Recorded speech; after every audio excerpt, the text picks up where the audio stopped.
can start from now. Yeah. Not a problem. Okay. Yeah. Anyone else has any questions? Just to clarify. Nalin, are we pitching more of a B2B or a B2C?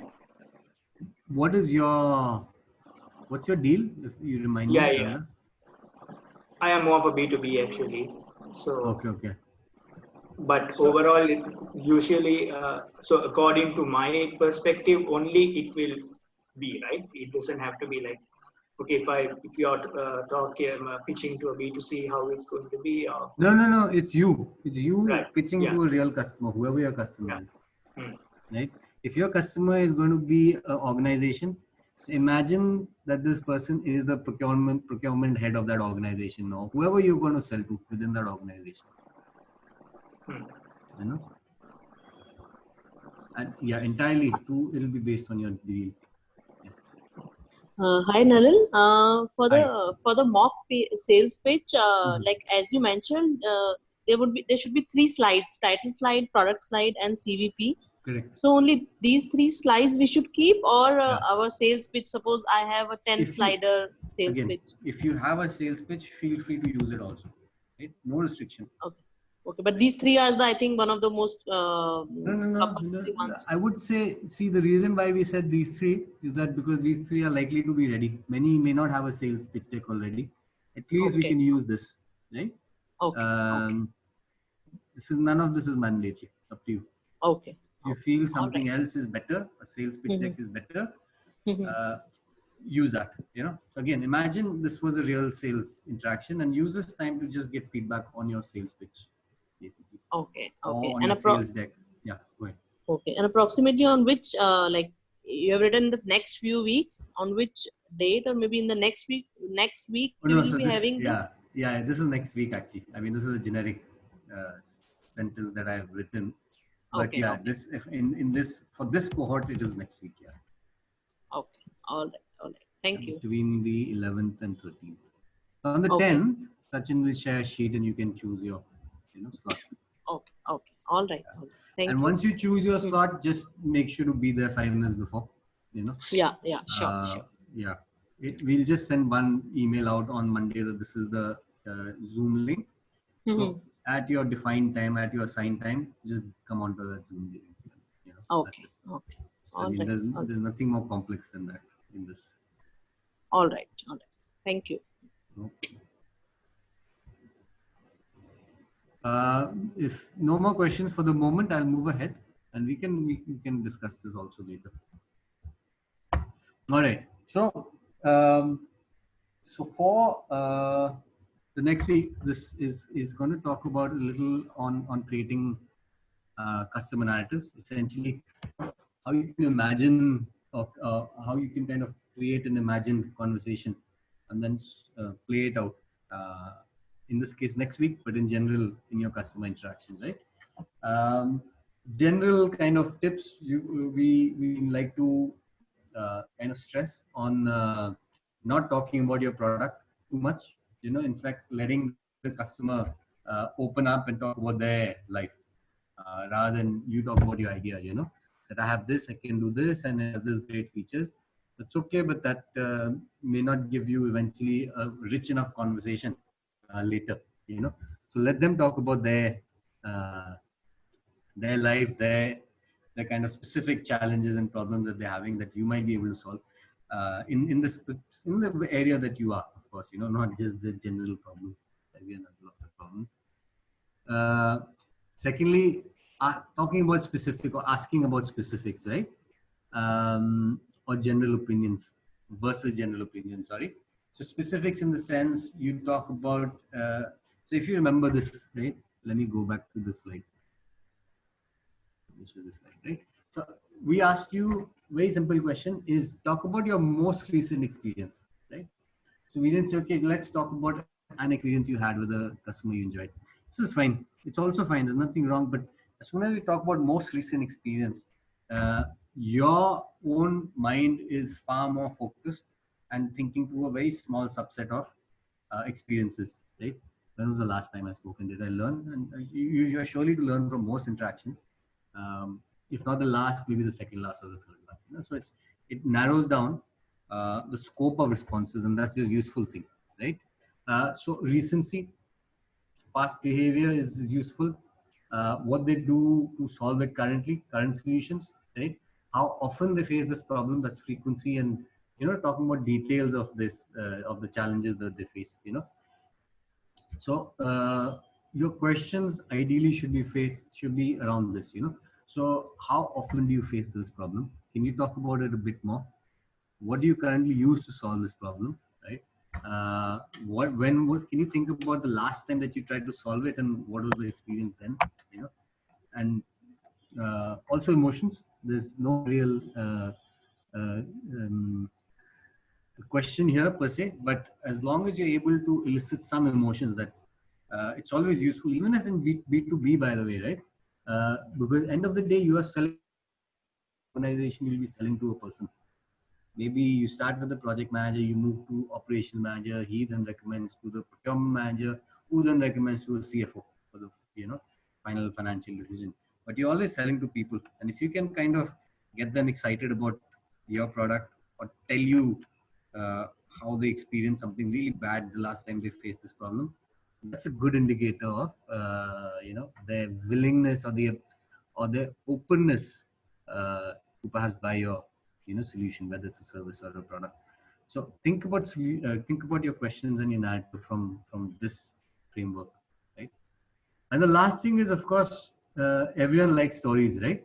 And if you did for the time that you want to talk about your product, maybe use that time to actually create a more meaningful story about why you thought this was important to do, so that's also at some level emotional connect, and you gauge whether they are also connecting with you, right? So why I got into this, Shalini might say, okay, I really feel for certain things, and I don't feel it's justified in a modern society, or it's fair in a modern society, or aspiring modern society, that we put children through um, uh, this whole ordeal, basically. And that's the reason I got into this. It may or may not be, I'm just giving an example, but that's the reason I got into it, and I feel that there's something here that can benefit both of us. And that's the kind of, you create that connect, once you create that personal story. So always good to do this. There's no one way. There's like 10 ways to do it, and probably 100 ways to do it. So you all can find your own uh, narrative, basically. Yes, I'll move ahead. If there's anything, literally just unmute and ask me. Yeah. Okay. So again, just a set of questions that we can ask, and let's see if we think some of these are good questions and some of these are not that great, right? Some of this has already been covered in the customer discovery, but again, I'll reiterate these because there's merit, right, in going through this again. Imagine you want to understand the need or demand of the customer, right? So you can ask these three questions, for example. Can you talk me through the last time that you had this problem? Would you buy a product that solves this problem? Do you think this what I'm trying to do is it a good idea, right? So again, I would like, if anyone wants to talk about which they think is a good question here, which is not that great a question. Yes, Nalin, I think that the first one is particularly a good question. And the second and Right. third are not particularly good questions because they are directly trying to infer related to their product Correct. instead correct, of correct. getting to know something about their customer. Yeah, which is absolutely right. Again, we'll hark back to what we talked about here. Past behavior, frequency, and all that's very useful, right? Can you talk me through the last time you had this problem, right? The person is very likely to actually think about the last time that they spent 20 minutes waiting for a cab to pick them up from the station, and they'll tell you, yes, that happened, So for sure, you're right, Yogesh. Good, nice. Let's look at some other questions. So when was the last time you tried to solve this, and how did that turn out, right? Using this feature is useful. Then, so we use a lot of new technology, including AI, to make a product later. Do you think that's good? So anyone again wants to take a stab at which ones you think you would choose? And there's not one question to choose, there's 2, 3 questions or all questions.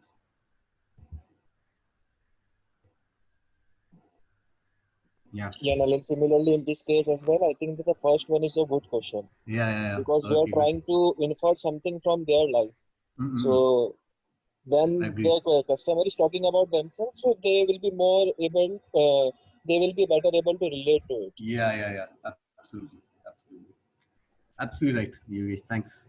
I'd like to talk a little bit about the third one, especially for the technologists amongst us. A lot of us do like to get into the technologies that enable the product, right?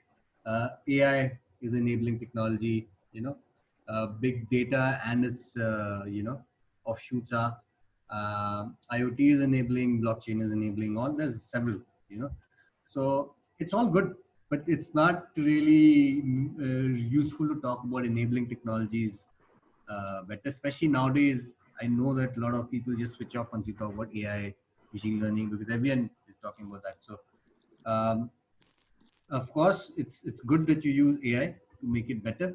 And no one's going to say no to this question, and everyone will say yes, that's great. So, maybe focus more on what it tries to solve.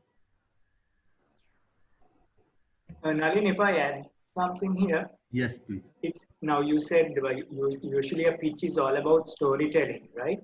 Right. And for some reason, it seems like both the questions which we ticked as like prominent ones, it seems always going into the story kind of a mode, kind of a question. If you look at it, Right. maybe even on in the last the Right. one you are Right. about to tell me also might have that same story narration kind of a connection. Seems Correct. like, I'm not sure, but Yeah. it seems like that. Yes, exactly. You're right. Yeah.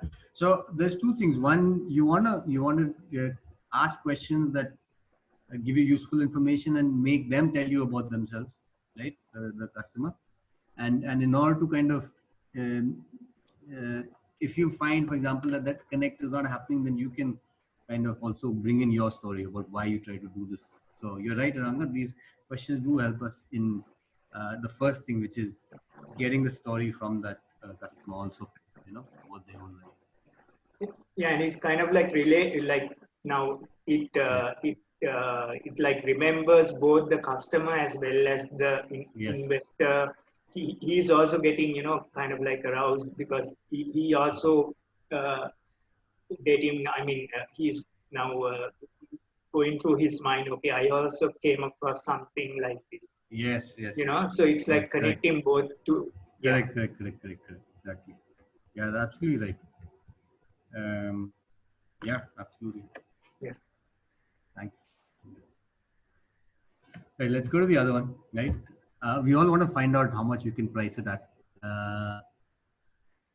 And there's one theory actually which says, especially this is actually in technology, so it may not apply everywhere, is that you can always increase your price, especially at the beginning. So we always have to grapple about whether we should, in the beginning, not price too high and then raise prices later, which you should raise prices later, clearly, but whether you should price it low at the beginning.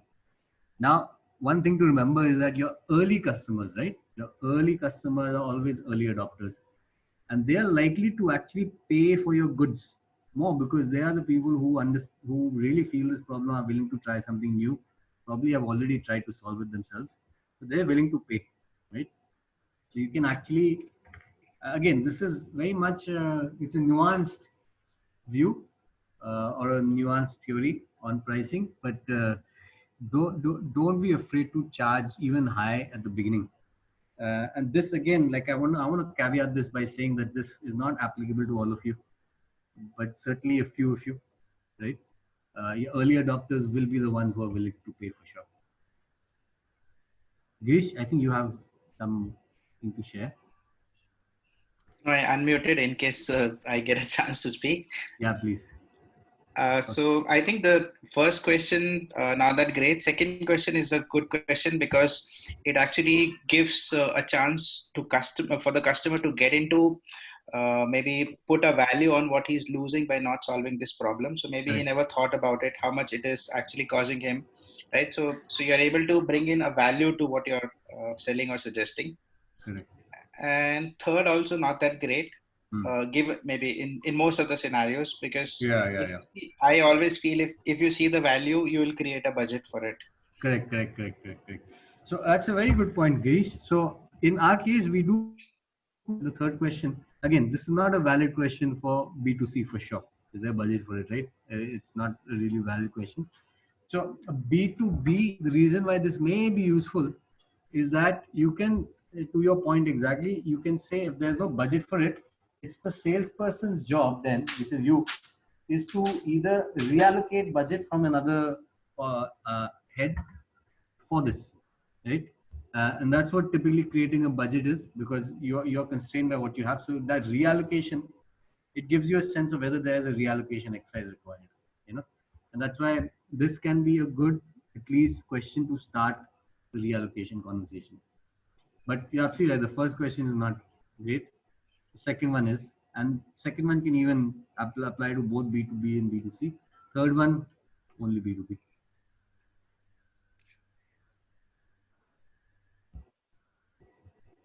Yeah. Anyone has any further views or thoughts? Yeah, I also thought the second one is a good question. Yeah. Yeah. Good. All right. Let's see another one. Right. Yeah, Nalin, Who so, else should I talk to? basically, Yeah. Sorry. Some. yes, Nalin, Yogesh here. Yeah. I can barely hear you. At least I can barely hear you. Am I audible now? Very faint, but go on. Yeah, so I was saying that as you said that in the beginning we should price it a little bit. We can price it a little bit higher, right? You can, So again, I want to caveat and say that this applies to certain industries, doesn't apply to certain, but go ahead. Yeah. yeah, so our price would certainly depend upon the customer that we are targeting, right? So the same product for a different customer would not be yielding so much value. So he or Right. she not might be willing to pay that much. Fine. But let's say if we are targeting a premium customer for the same product, she might be able to pay, let's say, also 50,000 more for the same product Okay. than someone who is Sure. not exactly facing the same problem, right? So in Right. the case of electric vehicles, so not everyone would be wanting to adopt sustainable environmental products such as electric Hmm. vehicles, because they might say that, okay, so I am using a Splendor, I only spend 50,000 on that, so why would I pay 4 to 5 lakhs on a particular electric vehicle? That is not adding up value to that. Got it. So how can we deal with such kind of customers? So what should be our strategy particularly should be? Which particular kind of customers? The ones that don't give you a premium? Yeah, those who are particularly price sensitive. Yeah. Okay. So people who, okay, many ways to answer this. So the people who are willing to pay are clearly the people who you would classify as early adopters, right? They're willing to pay for your goods. Yes. Yeah. See, there's two things. Even so, from your point of view, when you grow, your costs will come down for sure. If you become bigger, you have Yes. economies of scale. Exactly. You have a roadmap for cost reduction. All of those things. So if you look at typically the growth cycle of companies like yourself, your sales start low and then they go higher and then they may plateau at some point and then keep growing at a much smaller pace. Yes, that is the maturity stage. Yes. Right? Correct. Maturity stage. So in the beginning, you have these early adopters. So you need to identify the early adopters until you cross that kind of initial slope of early adopters, and then you reach the second set of customers, right? So the people who are not convinced right now, maybe put them in. So if you remember, right? So you had you had opportunities and leads, right? Yes, And then yes. conversion to sales. So you put them in the appropriate bucket is what I would say. Once you've kind of classified each into where they stand, if they're willing to buy in the next month or 2 months, then they are like hot leads for you, right? If they're not, if you see that they are, they really are too concerned about pricing right now, so they're not. Just they may get into another bucket of customers, and you can get to them a year later, while you focus on the early adopters, especially Exactly. at early So we stage. should Yeah. be particularly using digital means to market, right? Because in digital marketing, we are able to select a particular demography which we are targeting, Correct, right? correct. Yeah, I In mean, the sure. overall over the line marketing, we are not able to target a particular You're demography. not. Yeah, That would it's be a particular waste of sure, investment, right? sure. Again, We this should be is using below the line BTL marketing. again very specific question to. I would need to understand your business a little better to be able to answer that. But sure, I mean, in general, targeting in digital can be better for sure. But again, depends if your product is or service is built for digital marketing. Many are not. Most are. Many are not. You know. So, but in general, yeah, you're right. Yeah, thanks. Thank you. Okay. All right. Next set of questions. Yeah. So imagine you want existing clients or existing even like strong leads are a good way to get other leads, right? So you would do well to always kind of seek references, right? So imagine you uh, ask these questions, right?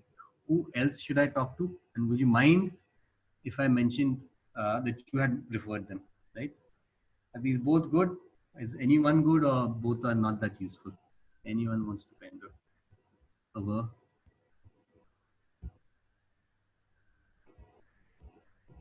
All right. So this you're asking the existing customer? Correct. Yeah, I think both are good that way. Both are good. Because unless you don't ask, Correct. get Yeah, it. this is absolutely right. I mean, the main emphasis here is that please use your existing customer base well to get to new customers, And Girish's point is right. Unless you don't ask, you won't do that. So use whichever question. And these are good questions. You may frame them differently, but use these questions to get references for sure. It's a very strong lead generator. Excellent. Just a few tips on customer conversations. Even surveys, it's a survey design and survey question design is an art. We learn this over time is not to write leading questions, right? To get the answers we want. It's really to write neutral questions so that we get the answers we need, basically, right? So even in conversations, encourage them to talk about it, but don't try to influence, questions. Influence responses by the way you ask questions. Right? And the next question is a very and it's more related to human psychology than anything. Is we talk about parroting, but what I mean by this is to use similar words that the customer is using, right? Okay, let me give you an example. Let's try and do this. Does anyone want to volunteer? Just anyone unmute. Hi. Hi, Bhakti, right? So Yes. Bhakti, so correct me if I'm so Bhakti is opening a new sustainable. Do you want to talk about your deal, Bhakti, once? Yes, sure. Basically, my deal is that we are an online trial room for makeup. Oh yeah, nice. But do you want to try that deal in the deal format? That you try me does what to who? Right. Okay. So of course, it is an app for an Okay. online trial room, and partnered with makeup brands, specifically lipsticks and foundations, and they pay us for people to come and try their products online, and they pay us for the app and for the sales received through the app. Got it, got it. So you're selling to, correct me, yeah? You're selling to retailers? Yes. You're selling to retailers, right? So, okay. Uh, so just tell me just tell me in one line. Imagine I'm a retailer, right? So Right. what would you tell me to try and convince me uh, to pay for your app? What is the loss that you faced in sales in the past few months due to non-trial of makeup products? And our app will be able to help you Right. gain back at least some percentage of the sales, Okay. like Okay. X percentage of sales back. Yes. Nice. Okay. So I currently don't have a sense of how much I've lost. But I can probably get that to you. But I do know, for example, that I feel that we are not using digital technology as much as we should, right? So I think there's some potential that we're not tapping into. Okay. Now try and kind of say something back to me, just following from this conversation, Bhakti. Right. So essentially, that is exactly why we've come up with this app to incorporate technology um, in the trial of products, essentially starting with makeup, and so it would help you to gain back your sales which you're losing. Okay, good, great. Yes. One other way you could have done this is that, say, for example, like I said, I think I'm not using digital technology to the maximum or to its full potential, right? Just try and use exactly what the customer has told you in your own narrative, right? Great, that's exactly why I built this app. In fact, we found from our survey that most retailers thought that they did not leverage technology to its full potential to maximize sales, and this is what I'm trying to do here. Okay. So it's just, it's a very subtle thing. You're parroting back what they're saying, just specific keywords, but it kind of reinforces them. Okay, so this person who's trying to sell me something has understood what I'm trying to say, has understood my problem, right? And it seems like what they're selling is a good fit for my problem, you know. Yes. So So it actually makes them feel that we are listening to them, correct. and we agree with them, and we Yes. understand their problem essentially. Correct. Exactly. Right. Okay. And in some technical things, it may seem a little counterintuitive. Now I'll give you an example, right? It can work very well for you, Bhakti, right? If someone says this, and you can just use those words and literally you say what you have to, but in their words, you know.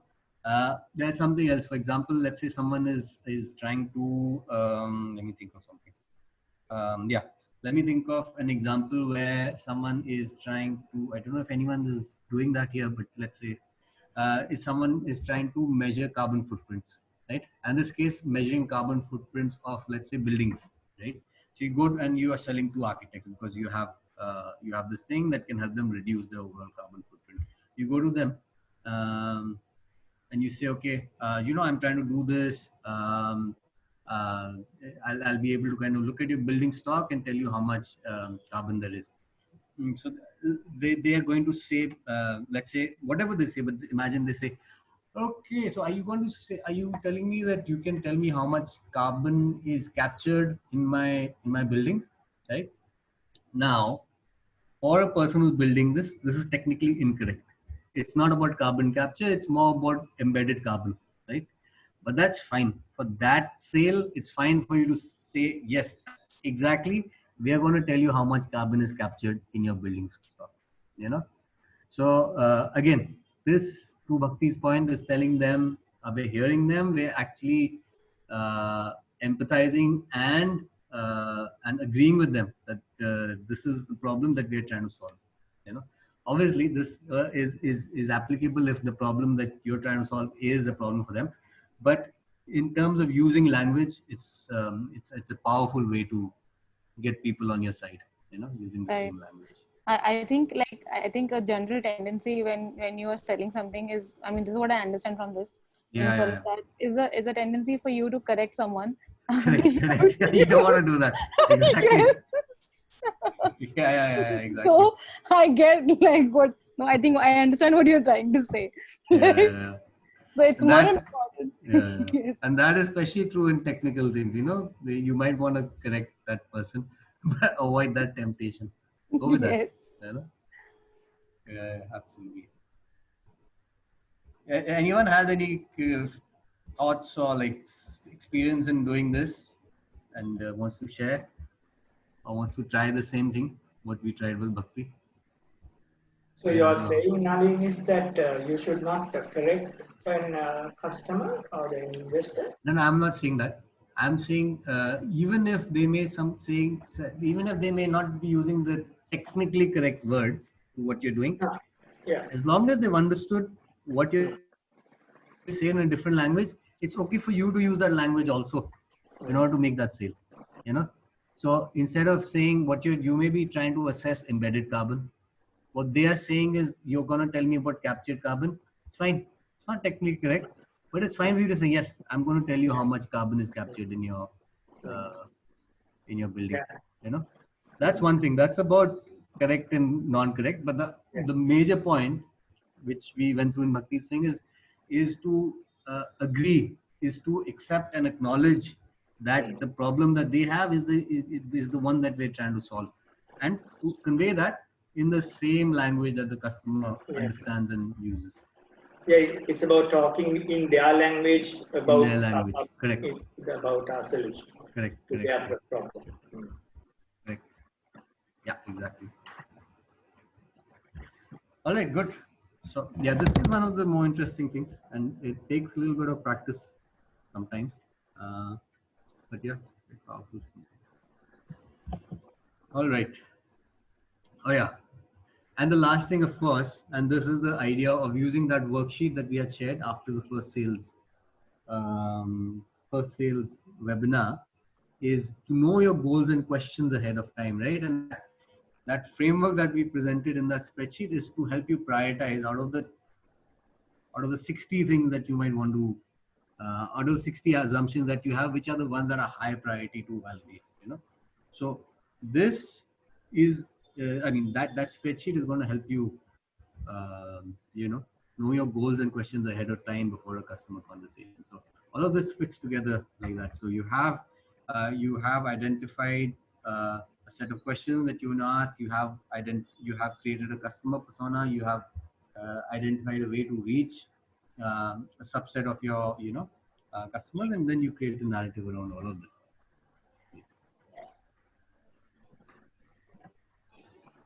All right. This particular section may not be applicable to everyone. So again, I want to caveat that this is typically for someone who has some sales and want to really increase sales. So for many of you, this may not be applicable, but I still add it because it's a good framework to follow. Even now, even though you may not be ready to make a sale and you may be in the validation stage, but it's a good framework. Just a quick show of hands for people who have sales already, who have made some sales.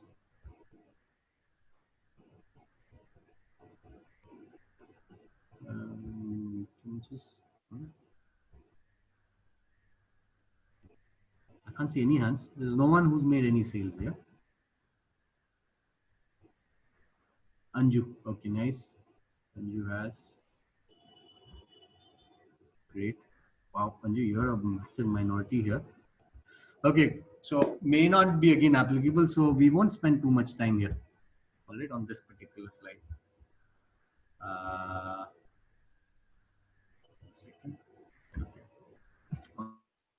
Okay. So this is broadly what some great salespersons use, and typically when you're presenting something, again, in Girish's case, this may not be the right framework because you're doing very different kinds of sales. But this would really be for someone who's doing B2B and is sitting with a potential customer and showing them a presentation, right? So you can start with highlighting a big change that's happening in the world, right? For example, shifts in business model. So rental is becoming more prominent as compared to ownership. On the energy side, services is becoming much more prominent versus selling products, right? Upcycling and what do you call it? Repurposing is becoming more. People are tending towards these things more than just pure disposal, single use, etc. Circularity versus linearity. This is a big shift that's happening, right? So you show them a big kind of change that's happening in the market, right? Then you show that there throughout history there are organizations. Again, I would like to stress this B2B largely. It's stress that there will be organizations that win and lose due to the shift that's happening, right? And you can hark back to history and show that there are examples of big companies that kind of lost completely and became small or really became insolvent after a while. And you can also talk about patterns that are happening currently, right? So look at other big corporates that are making the shift towards a green, sustainable packaging. I'm saying examples, or procuring green energy, and talk about incumbents that are shifting their patterns. So the reason for this is basically people are very averse to loss, and they do not like to. And a lot of social media and big companies take advantage of that, of course. The whole idea of loss aversion. So we try and show that that there's something that if you don't shift, there will be a cost to pay, basically, right? Then essentially allude to this new world that's going to take over after the big change happens, right? And then talk about what it takes for organizations to win in this new market, and of course what does this new world looks like. So in many cases, again, I just take examples, sustainable packaging, right? So organizations will need to not just find a vendor that can give them sustainable packaging, but also work on the reverse logistics, work on reverse supply chain, work on either repackaging or repurposing or even recycling some of their packaging that comes back. So it's not just finding vendors who can do this, but also kind of new infrastructure that allows you to do that, right? So talk about what the new world will look back, right? And then talk about your own product and how this solves this problem for them, adapting to this new world. Again, this is not contradictory to anything we said earlier, is not to talk about the features, because that was a really early stage narratives. This is advanced sales narrative, right? So here we talk about few things on features that help them solve their problems, right? So our packaging, for example, is biodegradable. So again, if you're not able to set up a supply chain, a reverse supply chain or reverse logistics at the beginning, it's fine because this is biodegradable. So we solve the problem of waste, basically. Or along with packaging, we also have the ability, or we have partnerships with the reverse logistics providers, right? Stuff like that. So talk about what you'll help them solve for this new world, right? And then, of course, you have to say that you are able to deliver what you're promising, right? Present evidence that you can do it. That's either several things, either data to show that you've been able to do this, or a demo. And demo can mean anything. It can be MVP, or it can be a pilot that you've done, etc. Or to another extent, especially B2C testimonials, right? Not just B2C, but B2C, this is more prevalent. Testimonials from other people who've essentially found it useful, right? So that's again a sales narrative for advanced kind of a little more advanced startups. So I'll stop here if there's any questions before we move to the next one.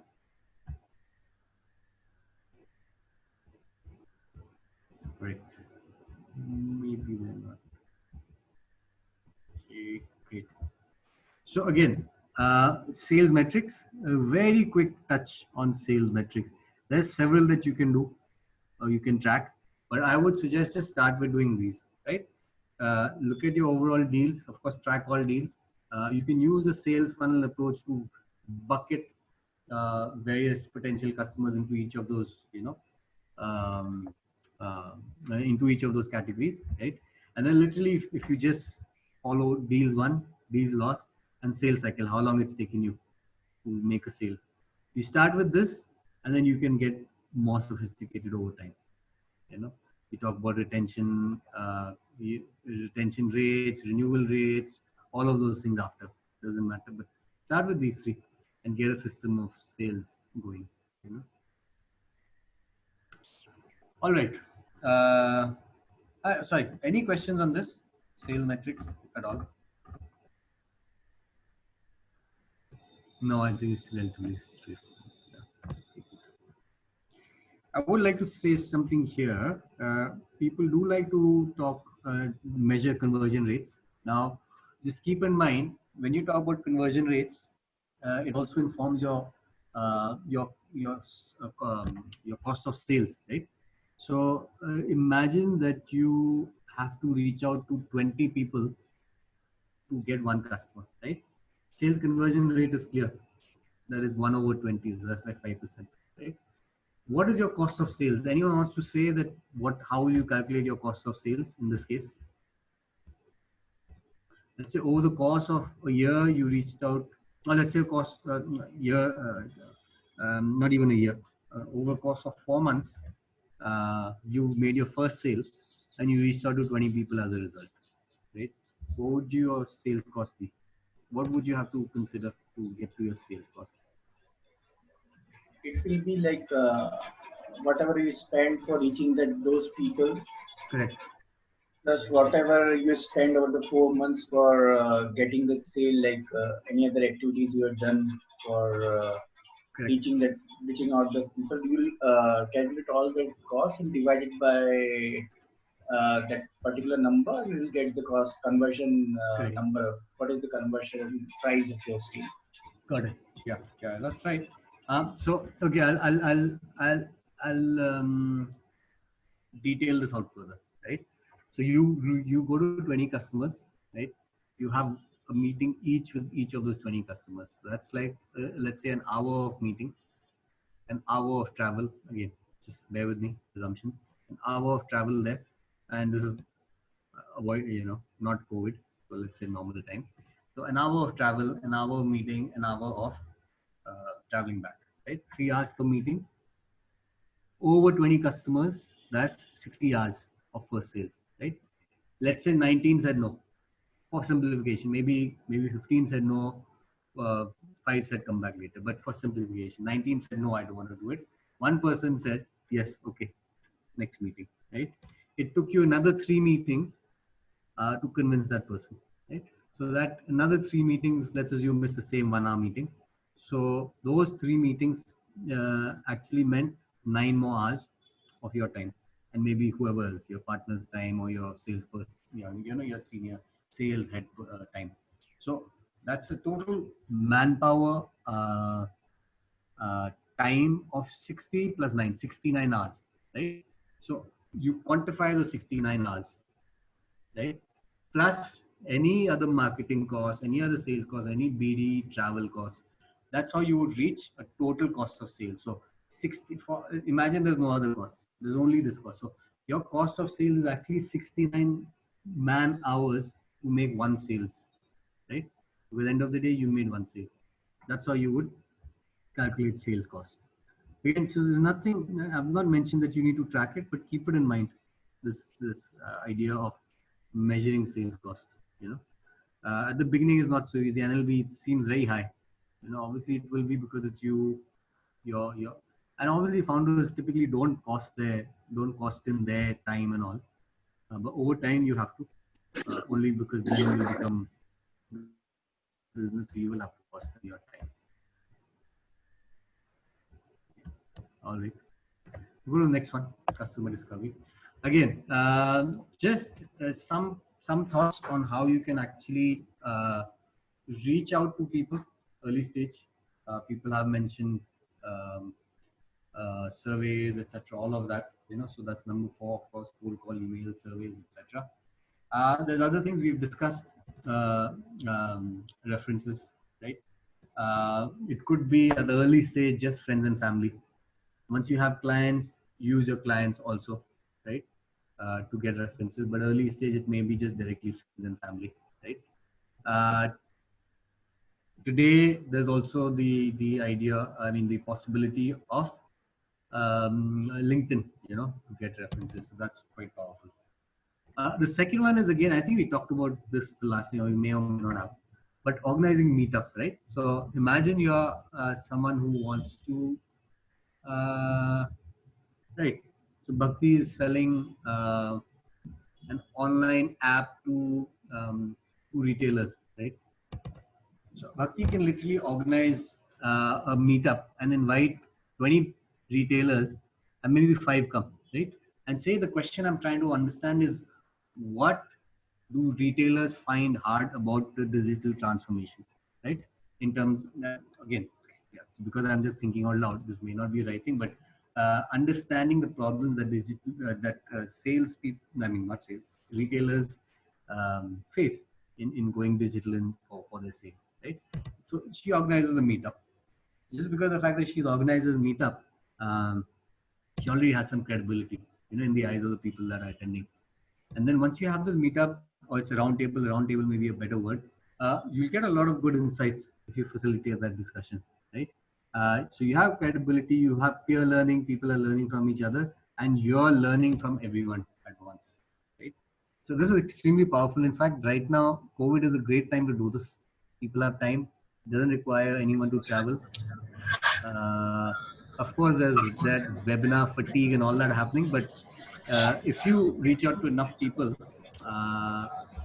you may get 5 people. And for this kind of round table, you need 5 people.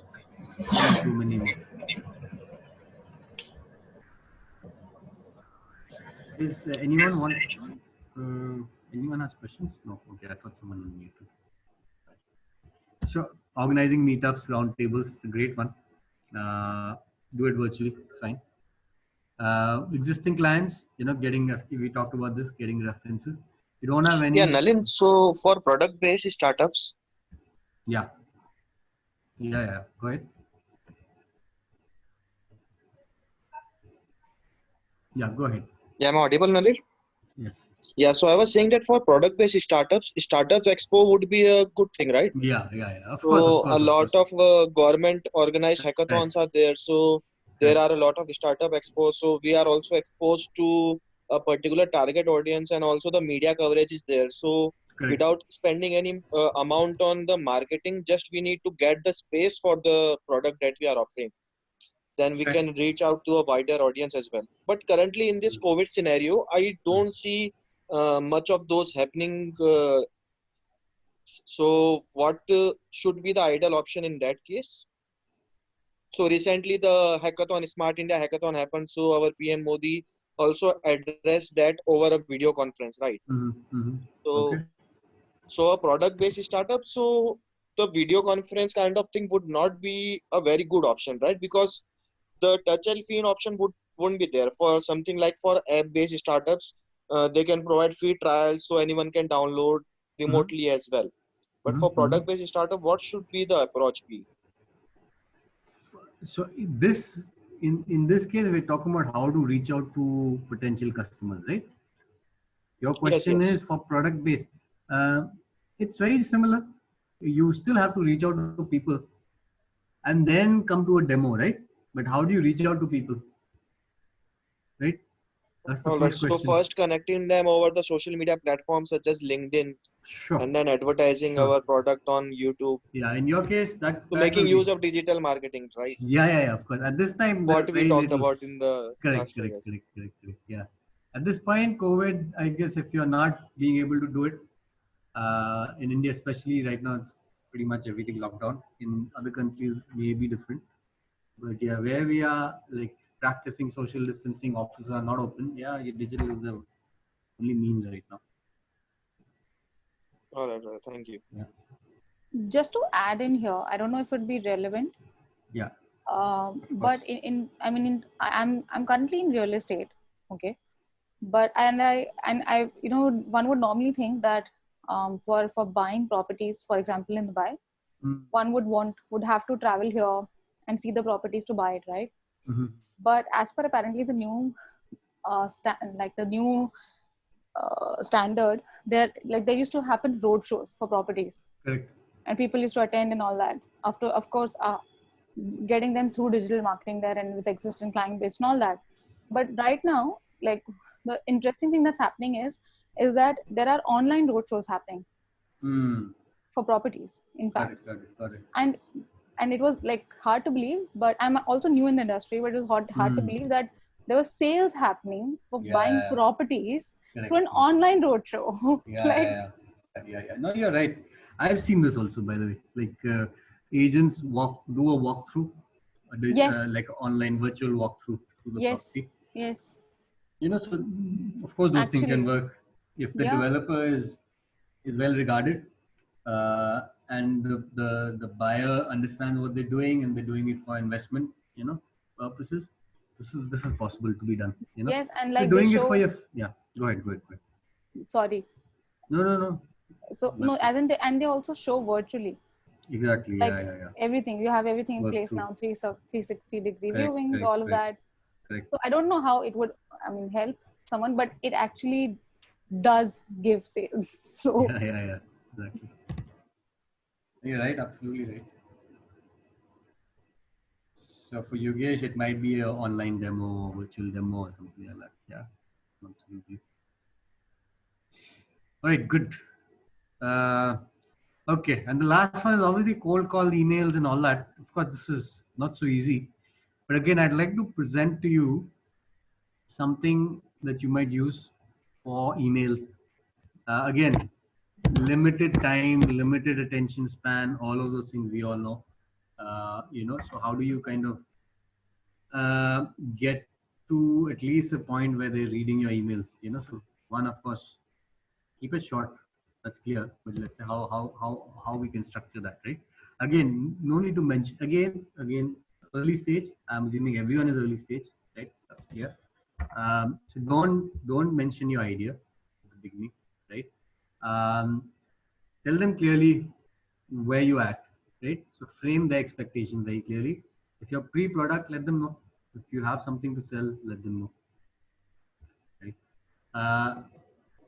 Highlight the problem that you're trying to solve, right? And here it's okay to say that you don't understand something and you want them to help you kind of understand something, which comes to the next one, is that put them on a pedestal, which essentially tells them that you regard them highly, right? And that's why you're reaching out to them to understand this challenge that you're facing, right? And then specifically and explicitly ask for help, right? And let's see what an email might look like. Right? So imagine it's an online platform, a fintech platform that facilitates loans, right? And in this case, solar loans, right? So I'll read through it. Okay. So hi Hari, I'm trying to make it easier for solar businesses to secure loans. Don't even it's literally like going to the core of it and saying this is what I'm trying to do. So hey, hi Hari, I'm trying to make it easier for your customers, whatever it is that right? Whatever it is, I'm trying to make it easier for customers to see how dresses or clothes might look on them without actually visiting stores, something like that. I don't know, like very very simple, right?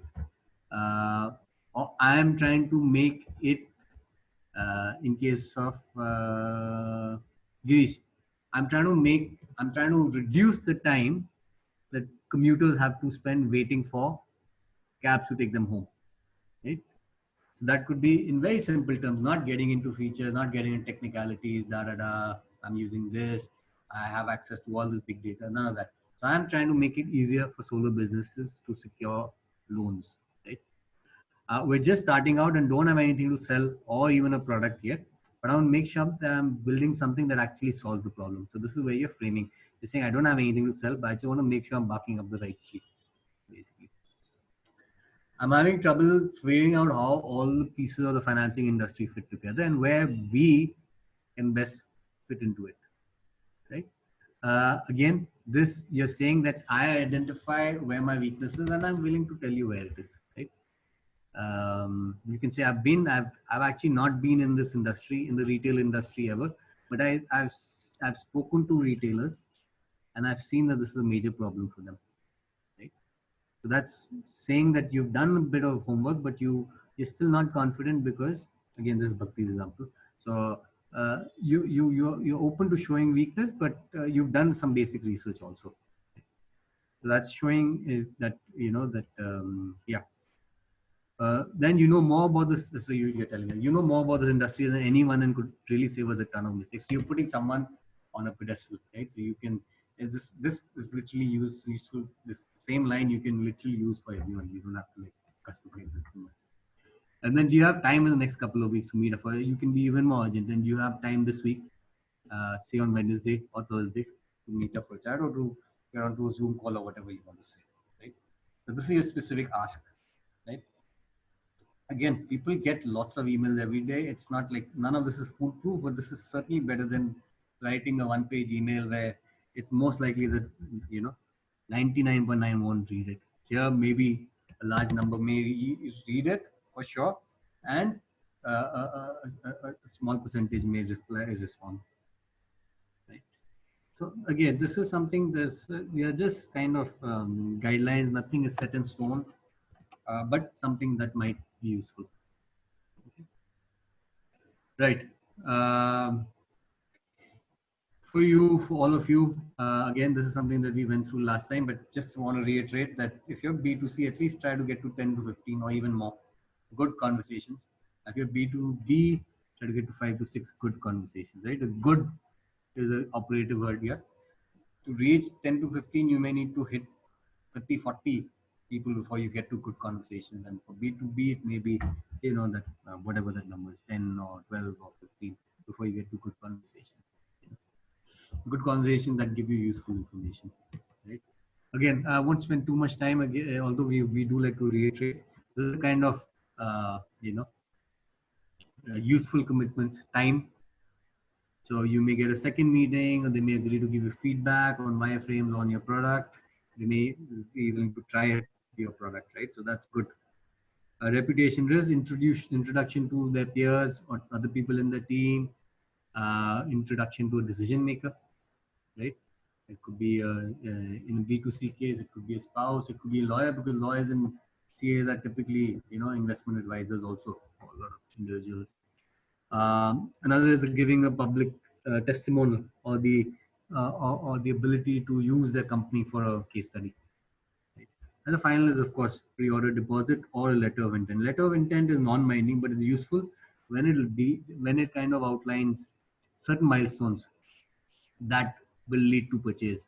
So I have a letter of intent that we want to buy your product, and if you're able to achieve this, then we have a strong commitment to buy. That's not a bad letter of intent versus just saying, okay, we're interested in buying. Okay. Now, just to close out this session, for the mock sales pitch, if you don't have a sales deck already and you want to use some slides, use the title, product, and CVP slides. That's it.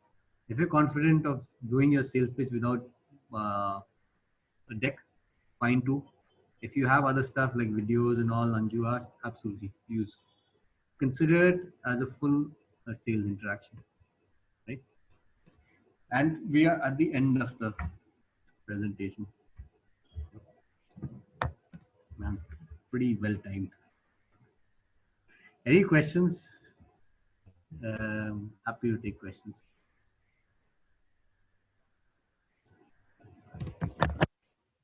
I don't have any question. I just wanted to say thank you. It was very enlightening.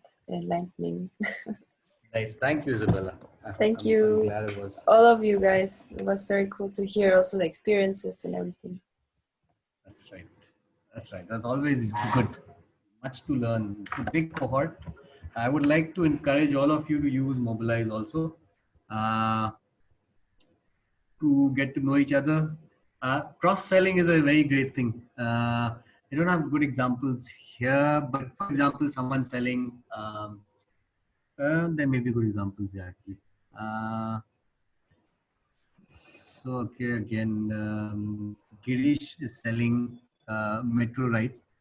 So Girish can probably find someone else who's also, in the B2C thing, in the B2C space, and you can probably cross sell with each other. You know, it's a good thing to do. Someone may be selling composters to home. You can tie up with another person who's selling solar systems for home and cross sell. You'll both cross sell for each other if you're increasing leverage.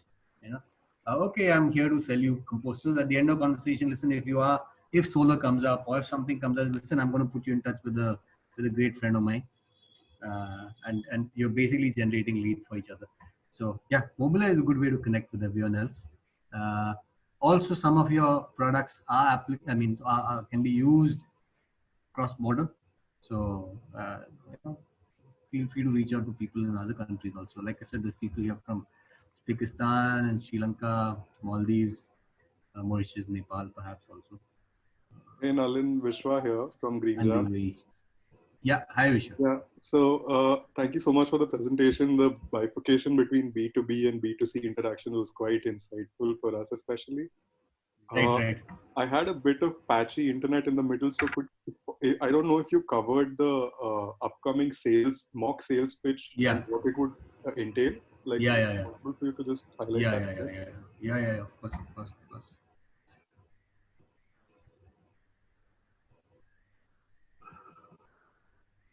Okay, I'm just going to open it up. Basically, so for all practical purposes, consider this a full sales meeting, right?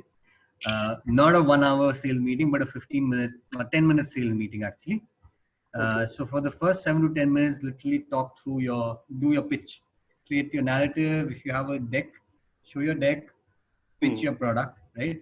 And the other person will essentially also converse with you, ask you questions as if they were a customer, right? Clarifying questions and all of that. And the last 5 minutes, they'll stop role playing, and they'll then essentially give you feedback on your pitch and tell you, okay, you could have done this better. You've done this very well. I was really convinced at that point. You know, maybe this is another way to do it also. So it'll really be like that. So use this time to get feedback essentially. Definitely.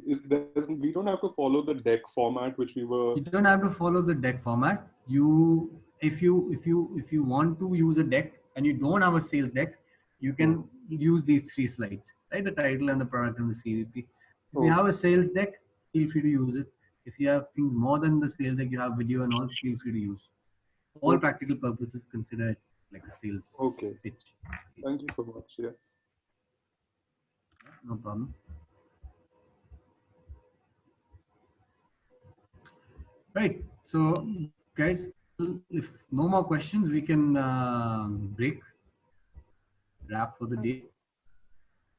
And someone? Nalin, I have a quick question. Yes, about, yes, of course. About the Mobilize platform that you spoke Mobilize. about. Yeah. So who's on there? All of us are on there, and previous cohorts also, or Correct. There's now over 4,000 people on that Mobilize platform, and these are all entrepreneurs in climate and clean tech. So very much peers, contemporaries, everyone doing work in this field. You know, also potential mentors and all. You know, but the power is just having. I would say this is probably the largest climate entrepreneur community in the country. You know, right now. So that's it's a good way to meet other people. Is there a WhatsApp group or a Facebook group also with the same people, or is it only Mobilize? No, WhatsApp is I would encourage you to create WhatsApp groups on your own, self-organize and create WhatsApp groups with people who you'd like to, interaction with. Mobilize, advantage of Mobilize is, of course, it lets us manage large groups. As you know, WhatsApp has limits, 256 people and all of that. But it also, you don't have to get onto a new platform. You can use email in order to go through Mobilize. You don't have to, there's no steep learning curve, let me put it that way. Great. And that's the reason we chose it, because email everyone understands and uses. It's hard to get people onto a new platform. A lot of people use Slack also. We use Slack, but I can't imagine managing, even encouraging interactions between thousands of people on Slack. It will be too much. But feel free also, if you have questions on how Mobilize is designed and all of that, feel free to kind of reach out to Sachin. He's a pro at all this. And if required at some point, and this not required to be done before the finals, but if required at the end, even in October or something, we can also do a quick session on how to use Mobilize, for whoever is interested, and how to leverage Mobilize, basically. Great. Thank you. No problem.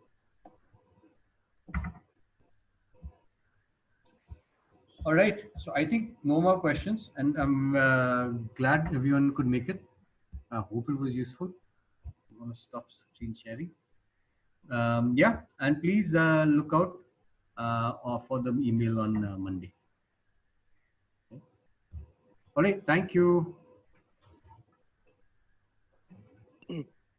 Thank you.